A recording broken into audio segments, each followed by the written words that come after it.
Hey everyone, once again, it's Justin, and today I wanted to do a little bit of a different video. We're all quarantined over here in the state of Pennsylvania. I can't leave my house or anything, and I'm not trying to. So I just wanted to take you into a deep dive of my little Smallville collection. I don't really have any DVDs or Blu-rays just because the show's on Hulu in full HD for all seasons, and I believe seasons 1 through 5 in the USA only came out on standard def DVD, and I don't want to watch it like that. But either way, you can tell I'm a huge collector of nerd stuff, and I love meeting celebrities, talking to them about funny things that happened on set. I like prop collecting. So today I'm going to show you guys off my Smallville collection. So a lot of the stuff I want to show you guys is this stuff that was sitting in the background on or off set, and it's just little things here or there to make the set look busy. Stuff like documents sitting in someone's house, or something that might have been used as a prop at someone's job. So let's just get right into it. Most of these I do have certificates of authenticity for, by the way. So first off, we have a letter to the Smallville Pharmacy. As you can see in the corner, it's addressed from the Talon, of course, with the Egyptian-looking symbol there. And it has a First Class USA stamp with a flag on it with some farmland in the background. Fitting. 198 Main Street, that's where it's addressed to, and it's coming from 220 Main Street. So, are you saying that Lana or someone from the Talon could have literally just walked down the street and given this to them? Next prop. This one I thought was funny. It's for Smallville Savings and Loan. It obviously is showing some wear and tear, but this would have probably been at random people's houses in the show, I'm guessing, because of course people are going to take brochures home from places they want to go to. The funniest part of this, though, is the inside and the back, because what they show is just a bunch of gibberish. I mean, I can imagine stuff being on screen and no one's going to really see it because, I mean, even I'll show you this. Who's going to see that? It's a paper in the background, so they weren't even intending to have it flipped on the other side, so it's like, whatever, type some gibberish, no one's going to see it.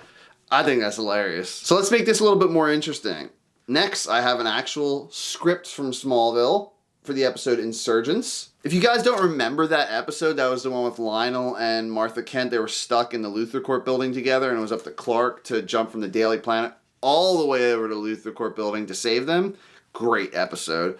So this is pretty simple. It's just a script detailing the whole episode from start to finish. And it has a little 10/29/02 revised date on the bottom with all the copyright details. Of course, you guys probably noticed in my Smallville reviews, I mean, I have shirts and hoodies with Superman stuff on it. But I met Tom Welling and Michael Rosenbaum. Super nice guys, even though it was just for a few seconds. I'd love to get their autograph, and I know they're doing the whole Smallville Nights thing at conventions. I want to see that so bad, but with all this stuff going on, I know there probably isn't going to be any conventions happening. Next up, we have something pretty simple. It's just a Metropolis General blood donor brochure.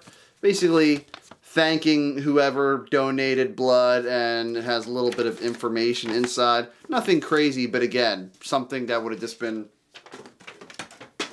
tossed in the background and people would barely notice it in the shot. Speaking of donating blood, we have a little document here from the Smallville Medical Center. It leaves spots for surname, city, home, I mean, whatever you guys would see on the standard health document back in the day. And it looks like there's a lot of room to be left for people to fill out their name and pen and whatnot. So they probably printed 1,000 of these forms to be used on set. So this is for someone named Vincent Davis, Terrence Davis, perhaps? And their time of death. Oof, rough. So before we go on any further, I'm trying to have a little Smallville-inspired drink.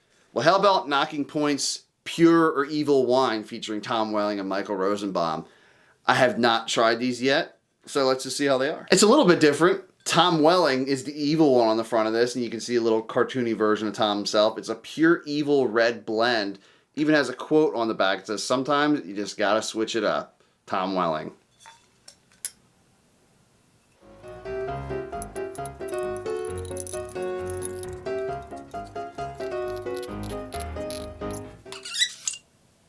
Oh, it didn't pop.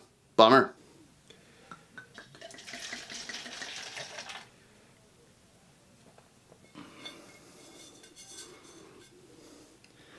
Not drinking it straight out of the bottle because I might share.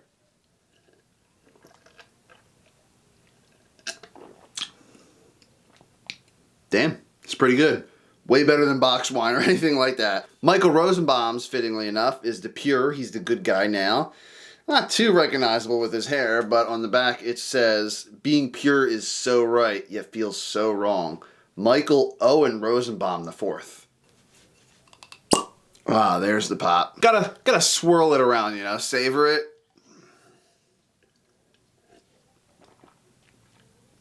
Damn, that's pretty good. Michael Rosenbaum's Pinot Grigio.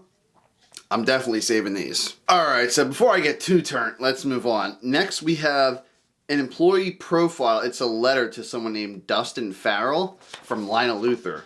It states, Dustin, it's recently come to my attention that your performance reviews lately have been substandard and that unfortunately we'll have to release you from your employment at Luthor Corp. We wish you all the luck in the future. Please see accounting for information on your severance package. Cheers, Lionel Luthor, with his little scribble. Or it could have been anyone's scribble, probably, who knows. You can definitely tell it's older, too, because this paper is more or less yellowish and not white. This could have been in someone's house. Maybe this Dustin character was a character from any of the 10 seasons of Smallville. Well, I guess since Lionel wrote it, it would be like, what, the first 6? I forget what season he died in. This next one is one of my favorites.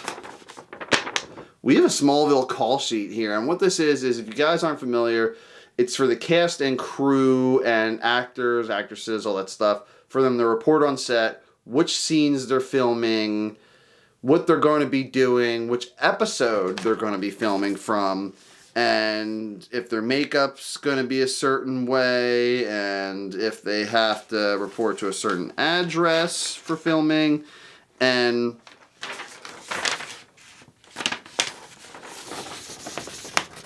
it's just very detailed. There's tons of crew members on here, and I believe this is the episode where Senator Jennings came in, the guy from the Dukes of Hazzard, and they were filming certain scenes for Arrival. The address is 839 248th Street, Alder Grove, British Columbia. I've actually been to the Kent Farm if you guys haven't seen my entertainment road trip, but it says Anderlini Farm, and back then, the Anderlinis probably owned the farm, which is a little bit of cool information. Definitely a keeper. Next up, we have a little bit of a mystery one. It's a letter addressed to Lois Lane with a foreign symbol on it. There was like 30 or 40 of these using the specific scene of Smallville, where you could actually go back to the scene and see it. They're flipping through like 30 or 40 letters at a time. Some of them have this symbol on it. Some of them have like a little trapezoid-shaped symbol. It's from Bernard Chisholm, 954 West 67th Avenue, Metropolis. Got a little Metropolis, Kansas sticker on there. It's hard to see, but if I hold it up to the light, I can actually see that there's something in here. I'm curious about what it is. Maybe it's a little funny Easter egg. Maybe it's something else.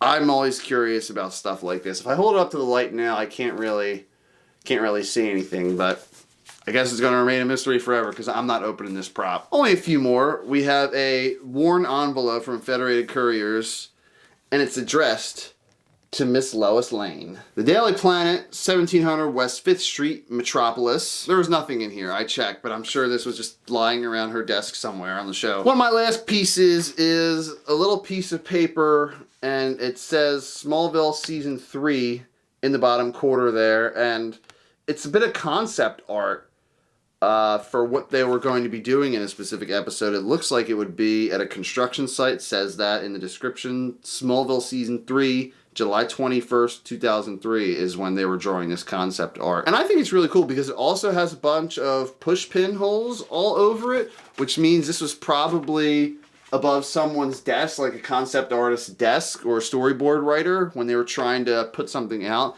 and they printed a bunch of copies for all the other editors and whatnot to look at. Definitely a keeper. Last but not least, I have a fax that was used. It says 8/24/2004 from Ling Yang Studio, and it looks like there's a car in here. I'm guessing there was a camera street level and the car was supposed to like drive over it for that kind of angle, and they nearly missed someone and they dropped fruit, and it shows these kids like skateboarding or something that the car almost probably hit. Clark, time, pushing, shot. So Clark probably wished by and saved these kids. I can't really put the episode to the storyboard right now, but there you go. There you have it, guys. That's all my Smallville stuff. I figured I'd give you least a little look into my collection because it's going to be growing. I'm going to be getting more and more stuff. I want to get action figures. I want to get more props, physical props, not just documents, but I still love having those because it's a cool little insight into the show. What do you guys have? Let me know in the comments below. And as always, thanks for watching.